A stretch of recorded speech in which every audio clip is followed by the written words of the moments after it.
I ended up talking to her on the phone for 3 hours. So I wasn't going to go down there that night. And that was the night that her daughter drew that picture that you have. I think you got a copy of it. We do. And so a few days later, I went down there the first time.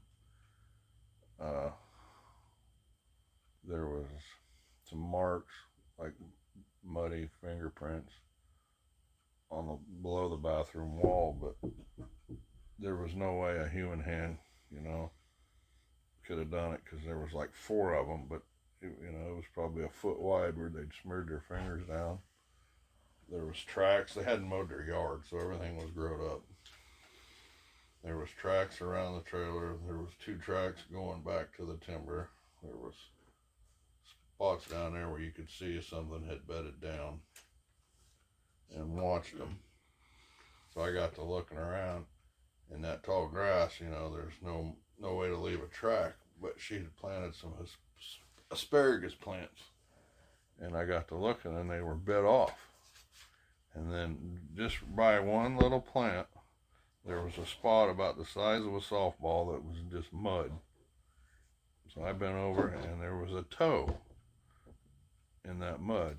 So I cast that. And that's the cast that we have. Yep. Now that you'd given to us. It's a single big toe. And when I talked to Wes, we come to the conclusion these are dogmen after looking at her drawing and the pictures that we've gotten. I mean, they got the pointed ears, just like a dog. I believe there's 5 of them from what we've seen.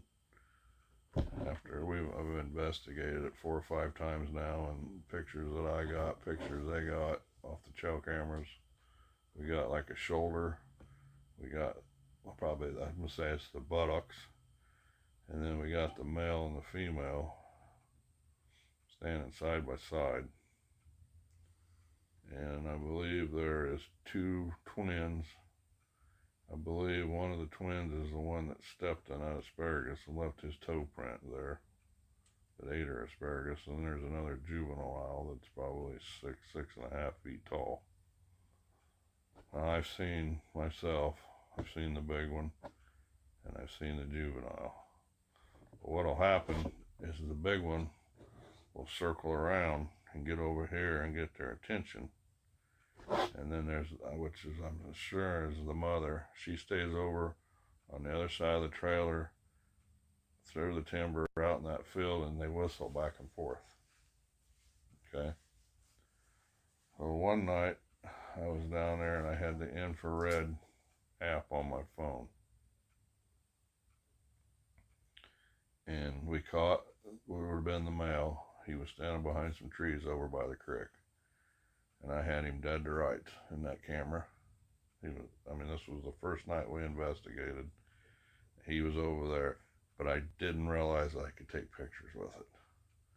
So I didn't get him. So there's 4 or 5 of us standing there, and we're looking over there. He never moved. We finally turned the Q-beam on it, and he stood there for a second, and he kind of disappeared in the brush. But I turned around, and I said, "Look over there." So everybody turned around. And that juvenile standing out there in the field, probably 50 yards away, in the wide open. And Tammy says, "Why'd you turn around?" I said, "Because they're never alone. One of them draws your attention, the other one's going to sneak up on you." From what I've gathered, these dogmen are evil. And I believe the Bigfoot keep them in check from killing people, because the people that are living down there went and bought high-powered rifles, big handguns, and they were going to shoot them. They were that scared because they were afraid they were going to come in their trailer, because they'd been beating on the doors and on the walls, and at night they'd shake the trailer. And I finally convinced them not to shoot them. I said, "Don't." I said, "Because they're just going to come back with revenge and get you, leave them alone." So I contacted Wes. So I got the Conagles, and he's like, "Yeah, don't shoot them."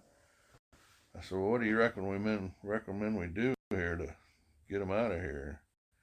He said, "Well, the best thing I'd recommend is to get that mowed and set up some trail cameras."